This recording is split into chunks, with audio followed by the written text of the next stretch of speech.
Hello, everyone.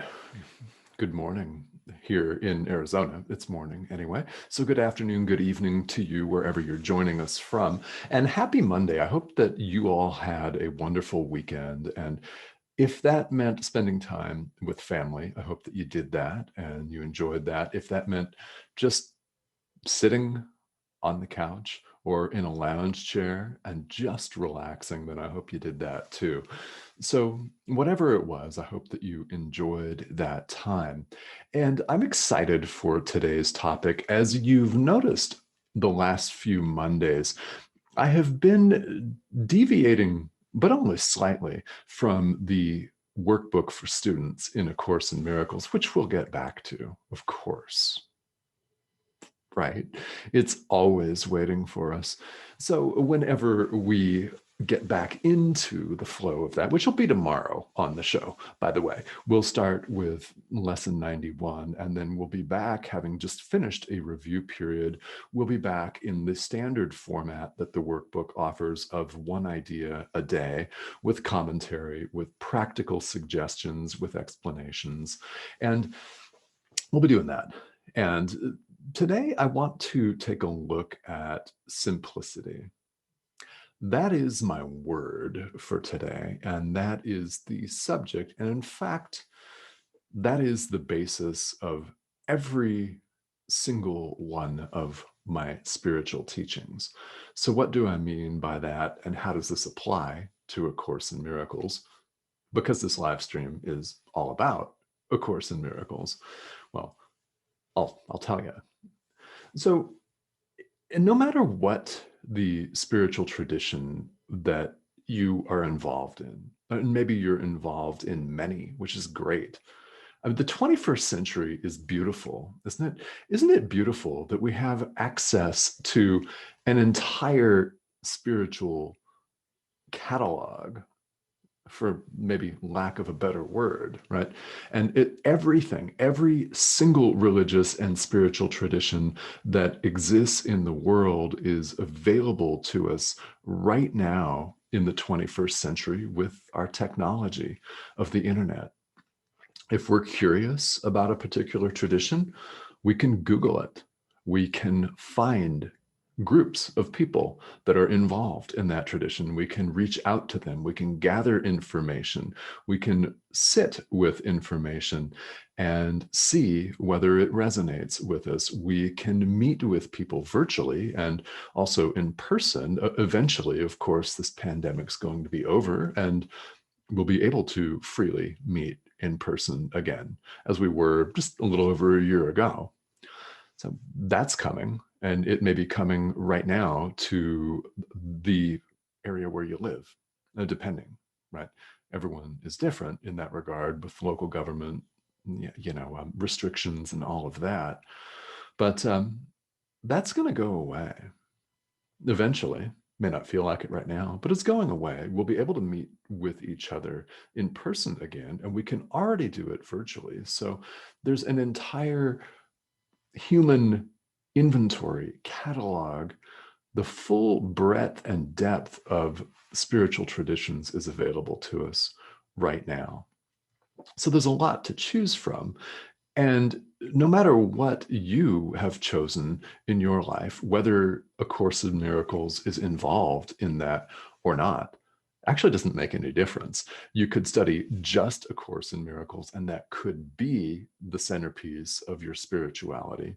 And it would be a beautiful standalone, but it's not really alone. And that's the beauty of this, is that it's a self-study curriculum that augments what people are already doing. It can enhance your understanding. It can enhance your experience of whatever your spiritual walk looks like, whether you're following one of the larger, more recognized religious traditions like Islam or Christianity, Judaism, Buddhism, Hinduism, etc., or whether you're following your own spiritual path, whether you're following 8, 9, 10, 11, 12, who knows how many different spiritual traditions, they're all available. This augments all of them. We're presenting universal concepts here. It is completely, and as you know, universal. Spirituality is universal. So that's part of the beauty of this that I really love. Part of the genius of A Course in Miracles is it's not a religion. No one is required to adhere to any traditions or rituals or groups for that matter. It's all self-study, which is perfect because let's face it, the last thing the world needs is more complication, right? In other words, the last thing the world needs is another religion or another pseudo-religion or a cult or people running off and running their own show. Yeah, no, we don't need that. We need simplicity. And happily, spirituality offers simplicity. All of my teachings are about simplicity. And if you've tuned in to this live stream before, you'll know that there are some words and phrases that I repeat. Happily repeat a lot, all the time. Why? As adult learners, we need to hear things many times. We need to hear them in different ways. We need to see them presented in different ways. So the way A Course in Miracles presents a basic spiritual concept might be very different on the surface than the way another tradition presents it. Really, they're the same idea. And because you're watching this, I know that you know deep down that all spirituality is ultimately one, and all of these traditions converge. Isn't that beautiful? They all converge. Spirituality is very simple. We complicate it. We make elaborate rituals. We invent belief systems. We do. We invent them in the world. We invent things to occupy our mind and to fill what we think are gaps, what we perceive as gaps between ourselves and reality. And we fill it with rituals. We fill it with elaborate rites. And, well, if you don't want to do that, you don't have to. You don't have to. Spirituality is very simple. Of course, the experience of God, the experience of who we really are, of love, is beyond words, but it can be summed up very simply in 2 words. God is. Put a period at the end of that. Period, end of mic drop. And as far as I'm concerned, really, it could be end of discussion. But since we need discussion, and we're here to discuss, let's continue, shall we, to discuss. It's very simple. The truth is very simple. We just are used to living complicated lives. We're used to running around like the proverbial chicken with its head cut off, wandering around, busy, racing. It's a matter of cultural pride in most societies to be racing about, so busy. And if you say, I'm so busy, people will think that you're an upstanding citizen because you're racing. Yeah, because you're busy.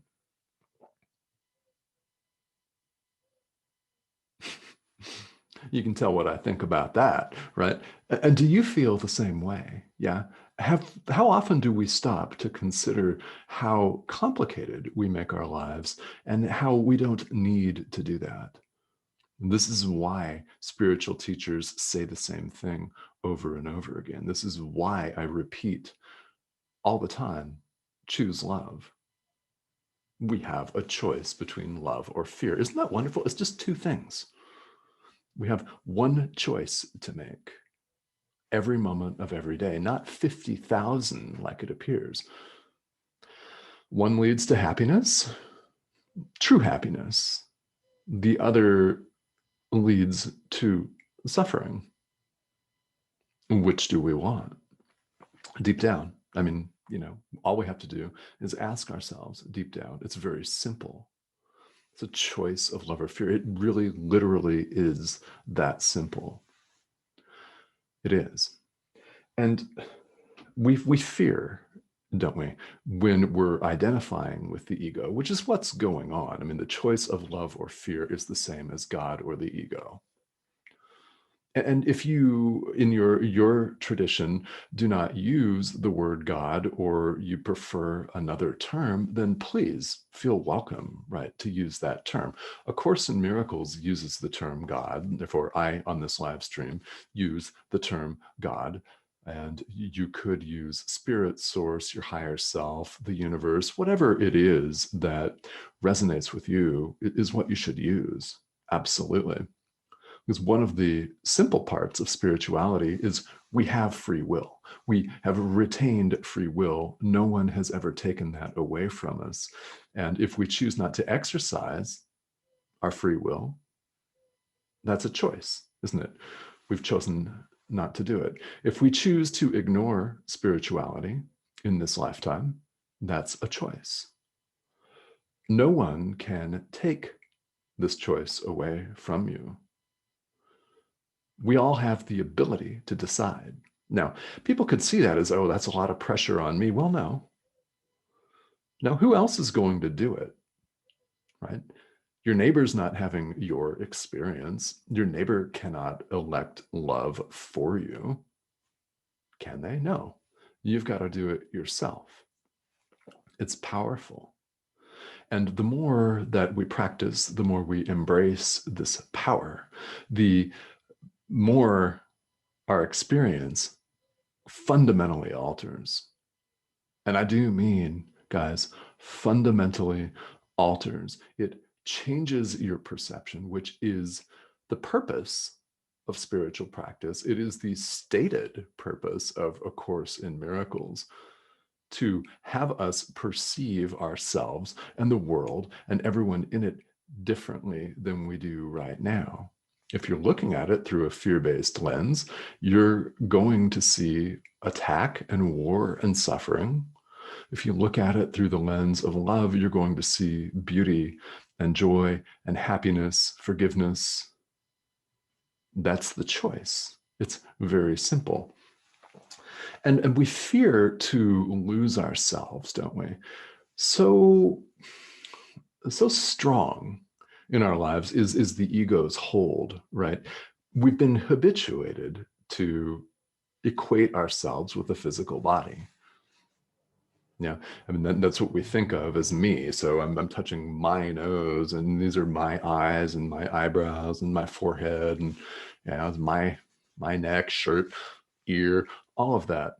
Uh, that's how we're socialized. That's how we're habituated. That's how we're raised, really, and through no fault of our own, right? Nor, I should say, any fault of our parents or our teachers or anyone, because everybody's just doing what they learned from their teachers, from their parents, et cetera, until we realize there's a different way of looking at it. Now, because you're watching this, you've realized that there's a different way of looking at it. And by the way, you cannot go back. Sorry. Doesn't work that way. Isn't that exciting?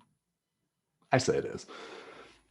So we fear to lose ourselves, right? If we identify with love, if we identify with God, because really we are leaving the ego aside. And because our conditioning is so strong, we become afraid of being found, right? Now, can yourself be lost, really, by being found? Can yourself be lost by being found? This is directly out of the text of A Course in Miracles. And naturally, the answer is no. Spirituality is just the steps, moment to moment, along this journey to leaving our old way of being behind. We do not have to do battle with it. We do not have to go to war with it. We do not have to kick fear in the face, as people commonly say.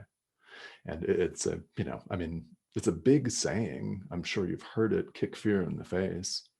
It's not an opponent. It's not an opponent. You have no opponent.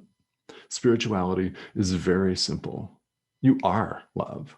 So choose it. Choose it. And the more you choose it, the more you come to realize that. That is what spiritual practice is for. That is what any spiritual practice is for. That is what meditations are for, no matter what form they are, whether it's silent meditation or a guided meditation or yoga or a walk in the woods or in a park, on a beach, in nature.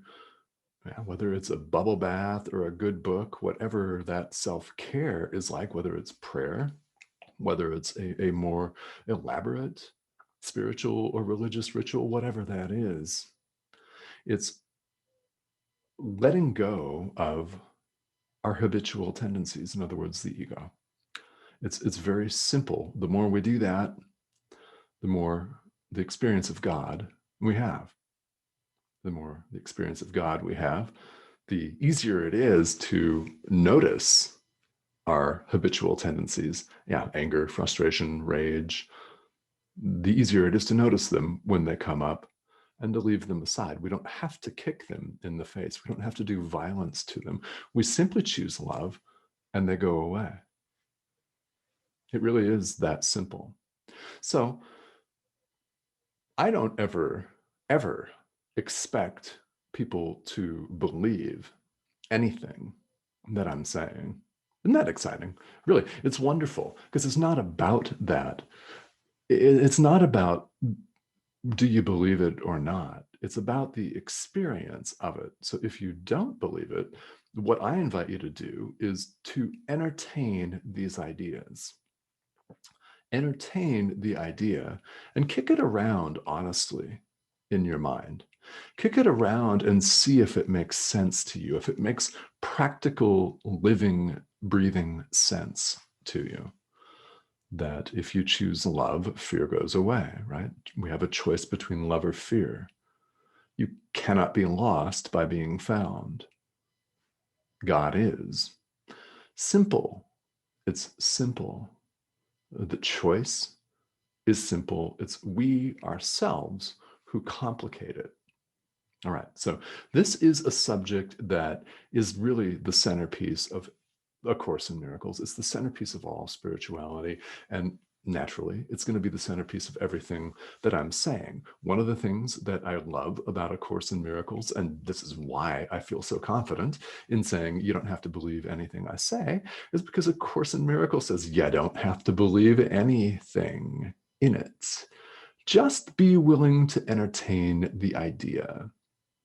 All it's calling for is honesty. So the question for you is, will you be honest, 100% honest with yourself? And I do hope that the answer may be yes, a resounding yes. All right. So I'm loving these Monday special focuses, which of course we always tie in to A Course in Miracles. So let's see who's tuning in here today. Now, if you're catching this on the replay, let me know where you're tuning in from, because it's so much fun to see where everybody is coming from. We literally have people from all over the world. It's a worldwide audience. And I thank you so much for tuning in, whether you catch this live or on the replay, for all of your likes, shares, hearts. The network appreciates it. I appreciate it. And everyone else appreciates it too. This is spiritual practice is designed to be shared, isn't it? I mean, A Course in Miracles is really like that. That's why there are so many study groups and that sort of thing involved with A Course in Miracles. That's why people get together and they pour through the text and the workbook in a group, because it lends itself to that. And it's a way of showing us that minds are joined. I mean, literally, we are one. So thank you all for tuning in here. We've got a few people on. And Donna, hello, how are you? Thank you for tuning in here today. It's nice to have you with us. So it's simple. Spirituality is simple. It's up to us to entertain these simple concepts, and whether we believe them or not, doesn't matter. Just entertain them. Whether they make sense to you right now or not, doesn't matter. Part of our complication of things in the world is the fact that we feel the need to understand it with our intellectual minds. Well, we're not our intellectual minds. The intellectual thinking mind can't grasp the real experience of who we are because it's beyond thoughts, it's beyond language. It must be experienced. So the more you choose love, the more you open yourself to experience. The more you meditate, the more you open yourself to experience. All of spirituality is about opening yourself to experience. So whatever that looks like, I hope that you'll open yourself to experience today. Experience the truth of who you really are, which is available to us, all of us, at all times, and has never gone away. We may have wandered in the wilderness, but it has not affected who we really are. Not at all. So entertain that thought today. And I hope that that will uplift you and carry you on your way, whatever your practice looks like. And if you're catching the replay, feel free to leave comments or questions here for me and say hello. It's a pleasure to have you joining me here today. And I will be back here tomorrow with workbook lesson 91, where we move forward with A Course in Miracles. All right, everyone, have a great rest of your day.